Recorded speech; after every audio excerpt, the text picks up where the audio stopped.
प्यारे बच्चों, हम आपके अपने YouTube चैनल प्रिंसी कोचिंग में आपका स्वागत है। इसके पहले हमने जो वीडियो डाले थे जिसमें प्लस माइनस के नियम वाले नियम थे, आप वो जरूर चला के देख लें, क्योंकि हम पूरा प्रयास कर रहे हैं कि जिनको मैथ समझ में नहीं आ रही या दिक्कत है तो छोटी छोटी कमियां हम इस वीडियो में दूर करेंगे और आपको समझ में आने लगेगा। जैसे अब ये अध्याय जो है बहुपद कक्षा 9th क्लास का यानी 9वीं क्लास का अध्याय 2 का बहुपद, इसकी प्रश्नावली 2.1। सबसे पहले हमने इसमें आपको अच्छे से समझाने के लिए सवाल भी बोर्ड पर नोट कर दिया है कि सवाल पहले अच्छे से पढ़ना चाहिए। जैसे क्या लिखा है कि निम्नलिखित व्यंजकों में कौन कौन एक चर में बहुपद है। अब यहाँ पे आप मेन चीज क्या है आपको समझने लायक, चर। ये आपको समझना चाहिए कि चर क्या होता है और अचर क्या होता है। तो निम्नलिखित व्यंजकों में कौन कौन एक चर में बहुपद है और कौन कौन नहीं, कारण के साथ अपने उत्तर दीजिए। तो हमने इसका आपकी 9th क्लास का प्रश्नावली 2.1 इसका पहले का पहला सवाल नोट कर दिया है कि 4x² - 3x + 7। अब इसमें आपको ये देखना है कि सबसे पहली बात तो चर क्या होता है हम आपको समझा दे रहे हैं। जैसे ये इसमें एक ही चर दिया है x, अगर इसमें y और लिखा होता कहीं पर कि जैसे मान लो कि 2y ऐसा कुछ लिखा होता है या फिर एक और लिखा होता 3t, 2y धन 3t, तो ये तीन चर हो जाते हैं। एक तो x, ये एक ही गिना जाएगा, एक y और एक t, यानी ये तीन चर हो जाते अगर ऐसा होता तो x, y और t। लेकिन सवाल में अपने पास सिर्फ इतना ही दिया हुआ है। आपको ये समझ में आ गया होगा कि चर क्या होता है। और अचर संख्या जिसके साथ x, y या t ना लगे हों, जैसे ये 7, ये क्या है, अचर है। आपको चर और अचर के बारे में ज्ञान तो हो गया होगा कि चर क्या होता है, अचर क्या होता है। तो अब हम ये बता रहे हैं कि ये जो सवाल है वो निम्नलिखित व्यंजकों में कौन कौन एक चर में बहुपद है।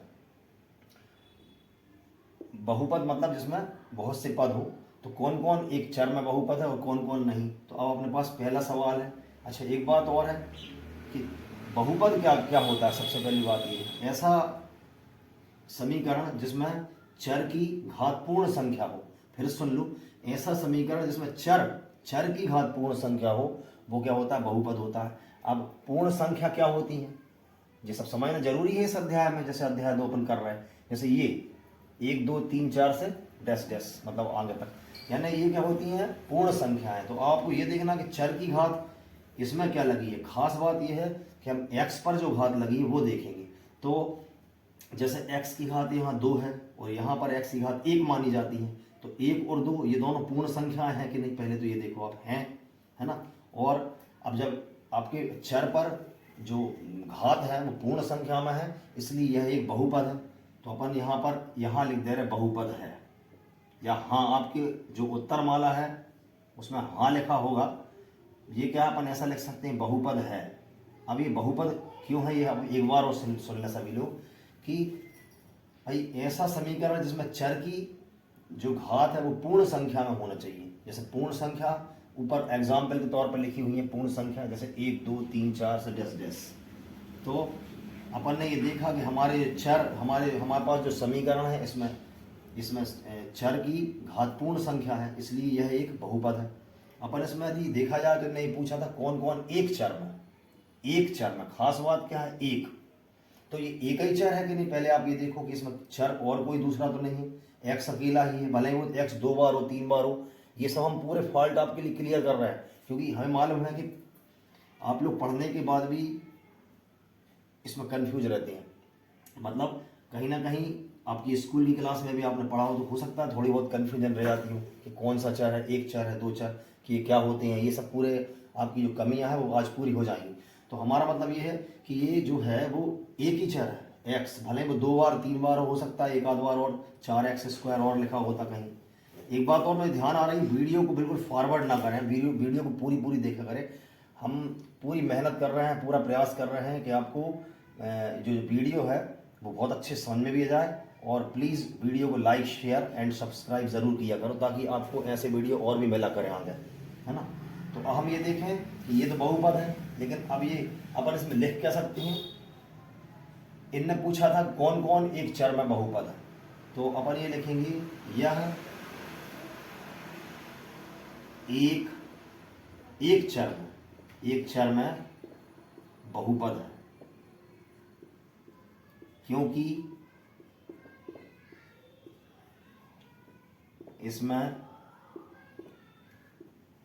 चर की घात पूर्ण संख्या है, पूर्ण संख्या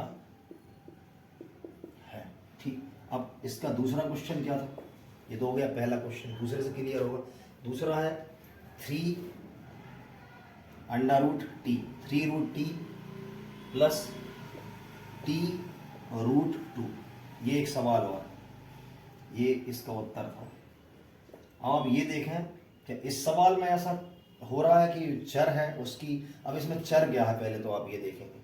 तो चर यानी अल्फाबेट में अपन ये देखेंगे टी, तो टी में यहाँ पर तो एक घात लगी हुई है, लेकिन यहाँ जो रूट है, रूट पर पावर कितनी मानी जाती है आप पहले समझ लो। जैसे टी अंडर रूट टी है, अगर हम रूट हटा दें तो टी पे कितनी घात लगेगी? 1/2।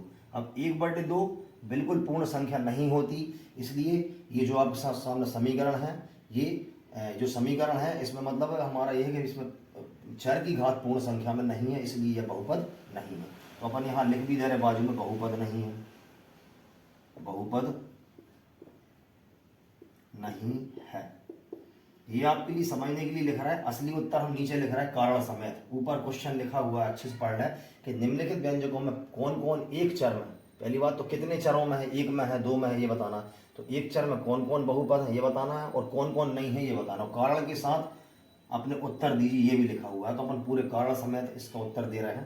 कारण, अब जैसे ऊपर ये था कि ऊपर वाले उत्तर में ये था कि यह एक चर में बहुपद है, बहुपद है, यहाँ है छूट गया, सॉरी, है लिख लेना।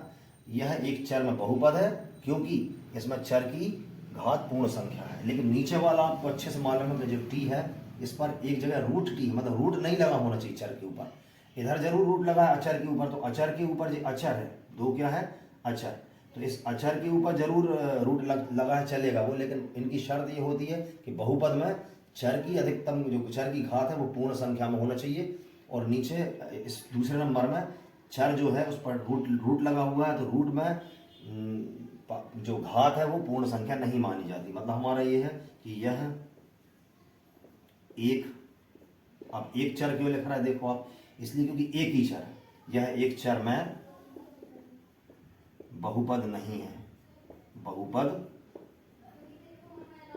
नहीं है क्योंकि इसमें चर की घात पूर्ण संख्या नहीं है, नहीं है। ठीक, तो इस प्रकार अपन ने इसकी पहला और दूसरा सवाल किए कि कौन कौन बहुपद है और कौन नहीं। इन दो सवालों के बाद अगला वीडियो आपको इसके बाद मिलेगा। आप इस वीडियो को please like, share and subscribe जरूर कर लें, ताकि हम आपके पूरे प्रयास करें और आपके पास हमारे वीडियो पहुंचते हैं।